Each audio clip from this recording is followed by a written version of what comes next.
ప్రపంచంలో తమకు ఎవరూ ఎదురు చెప్పకూడదని అమెరికా భావిస్తోంది.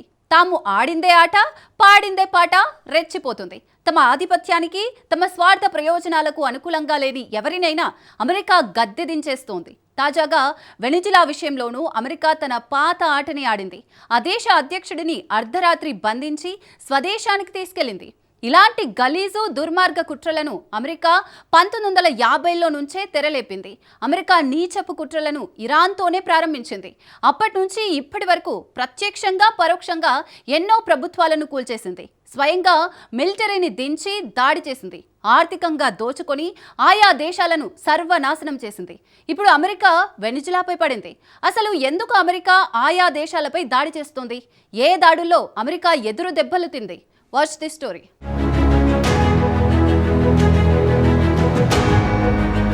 వనరుల దోపిడీకే యుఎస్ యుద్ధాలు చేస్తోందా?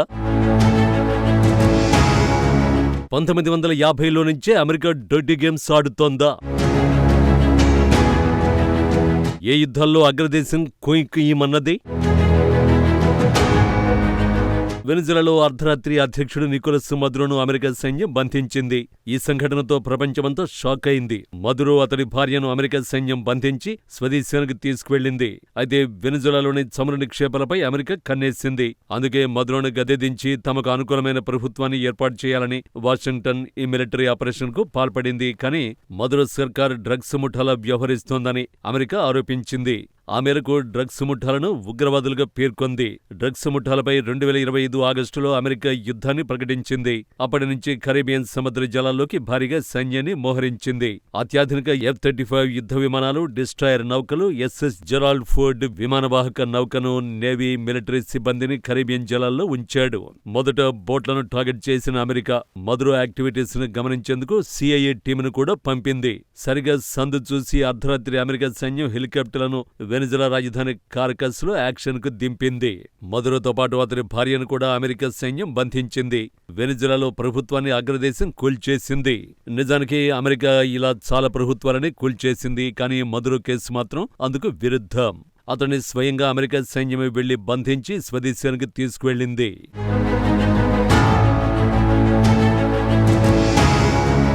మదురోను అమెరికా బంధించడంతో వెనిజులాలో ప్రభుత్వం లేకుండా పోయింది. తాత్కాలికంగా ఉపాధ్యక్షురాలికి అధికారాల్ని ఆ దేశ సుప్రీంకోర్టు కట్టబెట్టింది. అయితే వెనిజులాలో ఎన్నికలు జరిగి కొత్త ప్రభుత్వం ఏర్పాటయ్యే వరకు ఆ దేశాన్ని అమెరికాయే నడిపిస్తుందని వాషింగ్టన్ ప్రకటించింది. ఈ చర్యతో గతంలో అమెరికా కూలగొట్టిన ప్రభుత్వాలపై చర్చ మొదలైంది. అమెరికా మిలిటరీ ఆపరేషన్లలో అత్యంత దారుణమైనవి మాత్రం 3 ఉన్నాయి. అందులో వియత్నాంపై యుద్ధంలో అమెరికా ఘోరంగా ఓడిపోయింది. ఇరాక్లో మాత్రం అమెరికా విజయం సాధించింది. ఆఫ్ఘన్ యుద్ధంలో అమెరికా తోకముడిచింది. తాజాగా వెనిజులాలో మిలిటరీ ఆపరేషన్ గురించి అమెరికా యుద్ధ శాఖ మంత్రి పీట్ హెగ్సెత్ స్పందించాడు. 2003లో ఇరాక్ ఆక్రమణకు వెనిజులాలో మిలిటరీ ఆపరేషన్ కు పూర్తిగా భిన్నమని ప్రకటించాడు. అమెరికా సుదీర్ఘ పోరాటానికి, ప్రాణ నష్టానికి దారితీయదని వెల్లడించారు. ఇదిలా ఉంటే అమెరికా చేపట్టిన మిలిటరీ ఆపరేషన్లు ఏవి? ఎందుకు ఆయా దేశాలపై అగ్రదేశం దండెత్తింది? ఏ ప్రభుత్వాలను అమెరికా కూల్చేసింది? 1950లో నుంచే ప్రపంచంపై అమెరికా కన్నేసింది. ఆయా దేశాల్లో వనరుల దోపిడీకి ప్లాన్ వేసింది. తమకు ప్రతికూలంగా ఉండే పాలకులను మార్చేయడం అమెరికాకు వెన్నతో పెట్టిన విద్య. చాలా దేశాల్లో ప్రభుత్వాలను దించేందుకు ప్రతిపక్షాలను లేదా మిలిటరీని ఉసిగొల్పుతుంది. ఈ ప్లాన్ వర్కౌట్ అయితే సరే, లేదంటే మిలిటరీని దించుతుంది.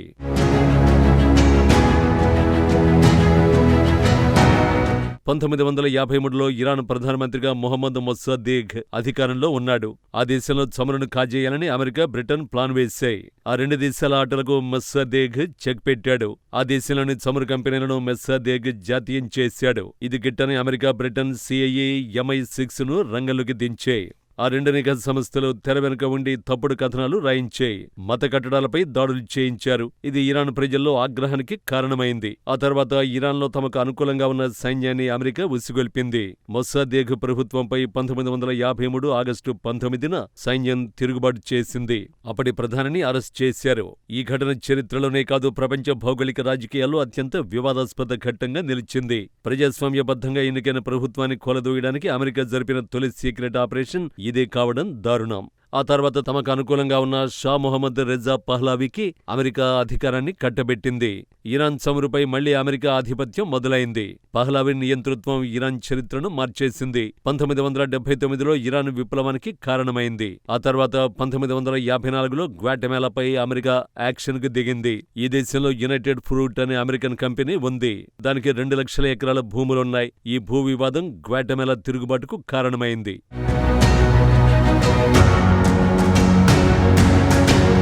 ఒక అమెరికన్ కంపెనీకి తమ దేశంలో అంత భూములు ఉండడాన్ని అప్పటి గ్వాటెమాలా అధ్యక్షుడు జాకోబో ఆర్బెంజీ సహించలేకపోయాడు. పైగా ఆ కంపెనీ గ్వాటెమాలా ప్రభుత్వానికి పన్నులను కూడా కట్టేది కాదు.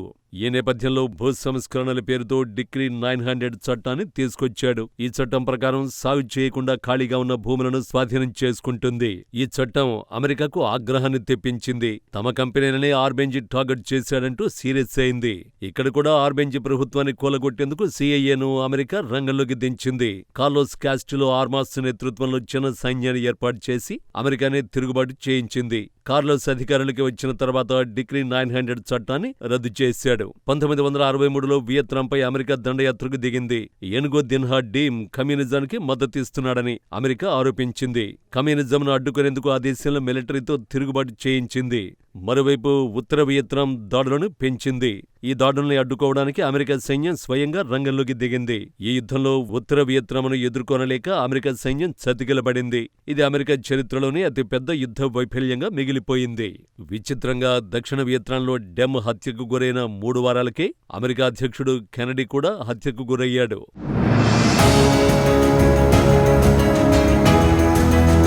1973లో చిలీలోని ప్రభుత్వాన్ని కూడా అమెరికా కూల్చేసింది. 1970 వరకు చిలీలో రాగి గనులపై అమెరికా ఆధిపత్యం ఉండేది. అయితే చిలీలో అధ్యక్షుడిగా సోషలిస్టు నాయకుడు సాల్వడార్ అలెండే ఎన్నికయ్యాడు. 1970లో భారీ ఆర్థిక సంస్కరణల్ని అలెండే చేపట్టాడు. అందులో భాగంగా అమెరికా ఆధిపత్యంలో ఉన్న రాగి గనులను జాతీయం చేశాడు. అలెండేను ఎలాగైనా గద్దె దించాలని అమెరికా ప్లాన్ వేసింది. ఆ దేశంలోని ప్రతిపక్షాలకు, కార్మికులకు అమెరికా నిధులను సమకూర్చింది. 1973 సెప్టెంబర్ 11న ఆ దేశ మిలిటరీ అధ్యక్షుడు అలెండో మాత్రం లొంగిపోవడానికి నిరాకరించాడు. అతడు తుపాకీతో కాల్చుకొని ఆత్మహత్య చేసుకున్నాడు. 1983లో చిన్న కరీబియన్ దేశం గ్రెనడాపై కూడా అమెరికా దండయాత్ర చేసింది. కమ్యూనిజం ప్రభావాన్ని తుడిచిపెట్టేందుకు అమెరికా సైన్యాన్ని దించింది. ఇప్పుడు వెనిజులాను చుట్టుముట్టినంటే సైన్యం, నేవీ, ఎయిర్ ఫోర్స్ కలిసి ద్వీపదేశంపై దాడి చేశాయి.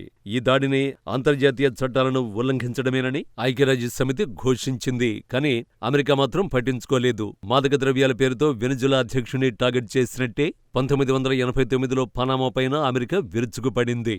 అప్పటి పనామా నియంత మాన్యుయల్ నోరిగాను అమెరికన్ దళాలు దించేశాయి. అమెరికా చేపట్టిన ఈ మిలిటరీ యాక్షన్లో సుమారు 500 నుంచి 4000 మందికి పైగా మరణించినట్టు నివేదికలు వెల్లడించాయి.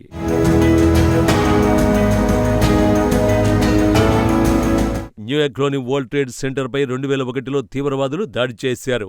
ఈ ఘటన అమెరికాను తీవ్ర భయాందోళనలకు గురిచేసింది. ఉగ్రవాదుల ఏరివేత్తలో భాగంగా అదే సంవత్సరం ఆఫ్ఘనిస్తాన్పై మిలిటరీ యాక్షన్కు అమెరికా దిగింది. 21వ శతాబ్దంలో అమెరికా జరిపిన అత్యంత సుదీర్ఘమైన ఖరీదైన యుద్ధం ఇదే. దాడులు మొదలుపెట్టిన 2 నెలల్లోనే తాలిబాన్ ప్రభుత్వాన్ని అమెరికా కూల్చేసింది. హమీద్ కర్జాయ్ నేతృత్వంలో కొత్త ప్రభుత్వం ఏర్పాటైంది. కానీ 2005 నుంచి తాలిబాన్లు పుంజుకున్నారు. అమెరికా సైన్యాన్ని టార్గెట్ చేశారు. తాలిబాన్లతో పోరాటం 2021 వరకు అమెరికా సాగించింది. చివరికి తాలిబాన్ల దెబ్బకు అమెరికా తోకముడిచింది. ఆ దేశం నుంచి అమెరికా సైన్యం తప్పుకుంది.